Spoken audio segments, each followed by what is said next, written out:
15 seconds. Guidance is internal.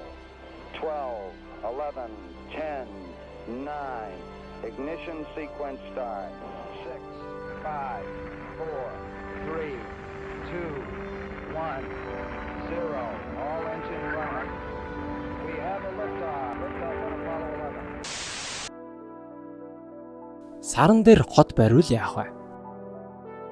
Хэрвээ боломжтой бол та саран дээр амьдрах уу? Саран дээр зорчигчдын хуваар биш, иргэний хуваар тогтчулсан саран дээр хот гэвэл ямар сонсогдож байна? Тэр хотуудыг юугаар барих бол? Таны өдөр тутмын амьдрал ямар хөө байх вэ? Энэ хотуудын юунд тийм чухал вэ? Харин үгээр бид танд үзүүлье. 2005 онд Шагалтооны бөмбөр хэмээх загвар сансар судлалын салбарт өндөр хүлээлтийг бий болгожээ. 40 км-ийн диаметртэй 1520 м-ийн өндөртэй шилэн бөмбөр байгууламж саран дээрх Шагалтооны тоогоон дээр байрлаж анхны сарны хотыг бий болгох бол энэхүү загвар хэр тохиромжтой бол? Бөмбөр загвар нь агаарын даралтыг төсвөрлөхөд хамгийн тохиромжтой хэлбэр бөгөөд эдгээрийг барьснаар хүмүүсийг сансрын аюулаас хамгаалах хамгийн зөв шийдэл юм. Гэхдээ Шагалтооны бөмбөр дээр тулгуурлах хоорондоо холбогдсон жижиг хэмжээтэй бөмбөрүүдийг байгуулах нь хурдан бөгөөд хямд арга юм. Тэдгээрийг шил болон титанаар хийх бөгөөд чулуулагт бэхэлж саран дээр хотуудыг дотроо хөгжөхөд тохиромжтой болгох юм. Барьж буй хотууд маань маш орчин үеийн харагдах бөгөөд энэ нь хит загварлаг учраас биш юм. Учир нь хөнгөн цагаан болон цахиур, мөн шилний гол бүрэлдэхүүн хэсгүүд бүгд анарфит агуулгадж байсан элементүүд юм. Анарфит бол саран дээр олдсон ашигтай байгалийн баялаг бөгөөд барилга байгууламж барихад чухал нөөц болох юм. Эргэн тойронд маш их байхад нь үүнийг ашиглахгүй бол тэнэг хэрэг болох үз. Ирээдүйн хотуудтай ашиглах бас нэг материал нь цементтэй төстэй бөгөөд хоёр зүйлээс бүтдэг. Сарны шороо болон таны шээс байх юм. Тийм ээ, та зүг бодож байна. Таны саран дээрх гэрийг шээсээр хийх юм. Окей.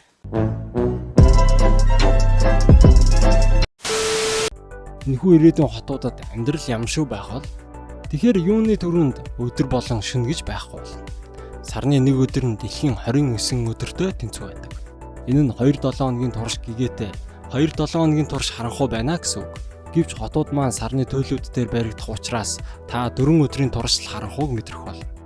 Таны хоол хүнс гэсэн өөрчлөгдөх бөгөөд хүнсний нөөц хязгаарлагдмал бол саран дээрх хотууд амьтдыг хоол тэжээлд ашиглах зорилгоор өсгөхгүй. Тэгэхээр таны хоол хүнс нь ургамал дээр суурилсан болно гэсэн үг. Танд загас идэх сонголт байгаа. Харин бусад махны хувьд хөлдөө чигээрээ дэлхийгээс ирэх хэрэгтэй. Сарны томоохон үйлдвэрүүд нь Гели 3-ыг олборлож дэлхий рүү шинэ сэргээгдэх эрчим хүчний үүсвэр болж экспортлогдох болно. Та магадгүй эрдэмтэн, инженер эсвэл уул архаад ажиллаж болно. Дэлхий бүх эрчим хүчний нөөцөө үргэлжлүүлэн хэрэглэснээр Гели 3-ын эрэлтийг өсгөнө. Гели 3 бол маш үр ашигтай түлшний нөөц бөгөөд 1 аунс нь 40,000 Америк долларт хүрдэг. Үүний 1 тонн гэхэд л Америкийн нэгдсэн улсыг 1 жилийн турш тасралтгүй эрчим хүчээр хангах боломжтой гэсэн үг. Дэлхий дээр ховор боловч саран дээр маш элбэг байгаа элемент юм. Тэгэхээр энэ олборлолт болон сансрын эрэл хайгуул мөн сарны аялал жуулчлал бүгд саран дээр хотуудад болон бүтээн байгуулалтын хөрөнгө болох юм. NASA саран дээр анхлан суурьшихын тулд 10 тэрбум доллар хэрэг болно гэсэн тооцоо гаргажээ. Мөн жил бүр 2 тэрбум долларын зардал хэрэгтэй гэж үзсэн байна. Саран дээр хот барина гэдэг нь олон улсын засгийн газрууд хамтран ажиллаж, корпорациуд болон засгийн газрууд хамтрагчид болно гэсэн үг. Одоогоор дан ганц нэг улс сарыг эзэмшихээс сэргийлж олон улсын гэрээ байдаг. Хэрэв нэг улс бие дааж саран дээр хот баривал тэр гэрээ зөрчигдөх болно. Мэдээж саран дээр хотын иргэд маань өөрсдийн засгийн газрыг байгуулахыг л хүсэх баг. Саран дээр хотууд маань уран зөгнөл юм шиг санагдах боловч энэ таны ойрын ирээдүй юм. Саран дээр суурьших нь бидний шинжлэх ухаан, инженерчлэл, сансрын эрэл хайгуулт маш олон зүйлийг шинээр нээж өгөх болно. ертөнцийн бусад хэсэгт хүрэхин тулд замдаа суурьших боломжтой газар бидэнд чухал хэрэгтэй байгаа.